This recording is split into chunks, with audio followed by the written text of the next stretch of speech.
Have you ever just stopped and wondered how something solid and beautiful, like a crystal, can just appear out of nothing more than clear water?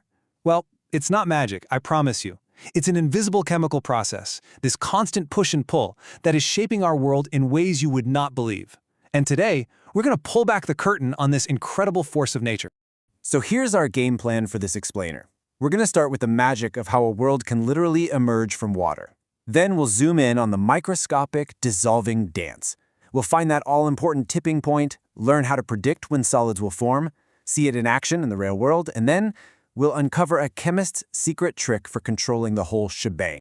All right, let's dive right in at the beginning with that big mystery. How do these solid, intricate structures look like they're born from nothing but a simple, clear liquid?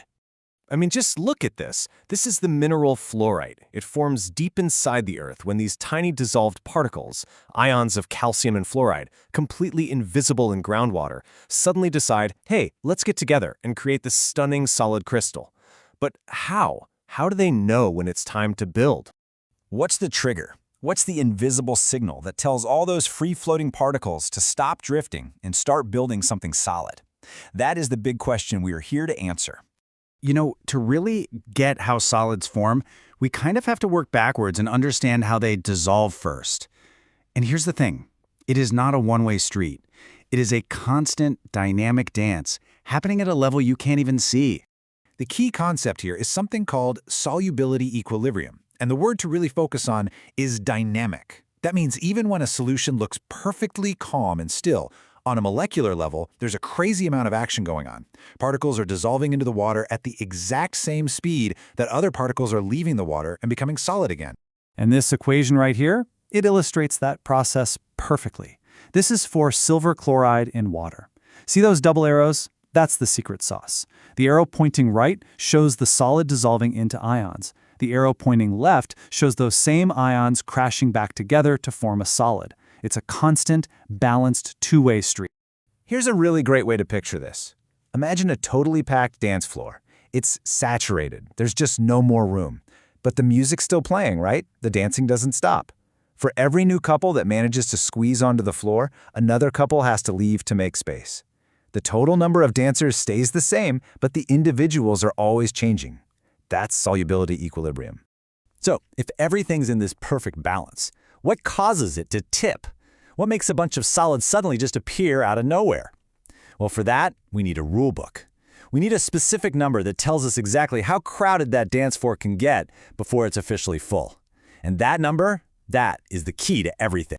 So let's meet the hero of our story, KSP, the solubility product constant. Now I know, it looks a little intimidating, but trust me, the idea is really simple. It's just a value you get by multiplying the amounts of the dissolved ions together. It basically tells you the maximum capacity of that dance floor. So the most important thing to remember is that every single compound has its own unique KSP value. It's a hard limit. Think of it like a signature number that tells you exactly how much of that substance can dissolve before the solution is completely full and something has to start precipitating out. And this is not just some cool theory, it's an incredibly powerful predictive tool.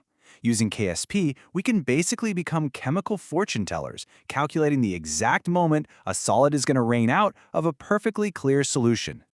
Okay, let's go back to our fluorite crystal. To find its KSP, its unique capacity limit, all we need to know is how many ions are in the water when it's perfectly full. Now, the chemical formula itself gives us a huge clue. It says for every one calcium ion, we'll always have 2 fluoride ions. So we just take their concentrations, plug them right into that KSP expression you see, and solve for our magic number. And there it is. The KSP for fluorite is a really, really tiny number. And that tells us something super important.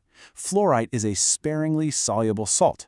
It means it takes almost nothing to fill up its dance floor. That capacity limit is very, very low. Okay, so we can predict it. That's cool. But so what? Why does this actually matter?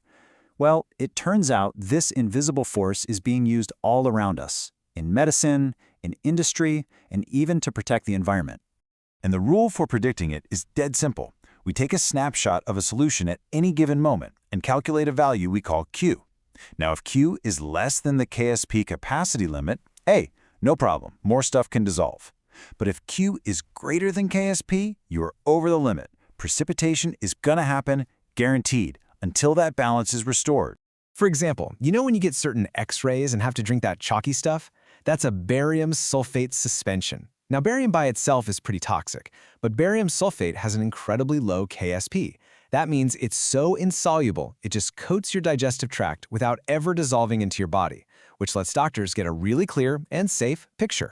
Or let's think bigger, like way bigger.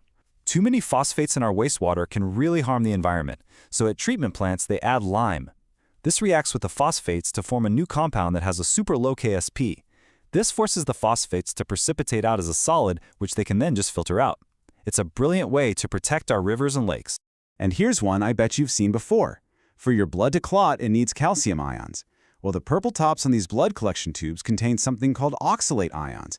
They react with the calcium in your blood to form calcium oxalate, which has, you guessed it, a very, very low KSP. It immediately yanks the calcium out of the blood as a solid, which stops it from clotting so the lab can run its tests accurately. Okay, so we can predict it and we can use it. But what if we want to control it? What if we want to force something to precipitate right on command?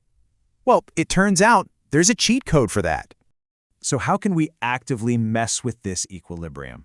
How can we push the balance one way or another to get exactly the result we want? It's called the common ion effect. And the logic is kind of beautiful, really. If the dance floor is already partly full with one type of dancer, it's going to get crowded that much faster. So by adding an ion that's common to the stuff we're interested in, we can basically rig the game and force it to precipitate out. Check this out. Here we have magnesium hydroxide, just chilling in equilibrium with its ions. Now, what happens if we dump in some magnesium chloride? Suddenly, we're flooding the system with a ton of extra magnesium ions, our common ion. The dance floor is way over capacity for magnesium, so to get things back in balance, the equilibrium shifts hard to the left, using up those extra ions to make more solid magnesium hydroxide. We just forced it to precipitate. So when you boil it all down, the big idea is this.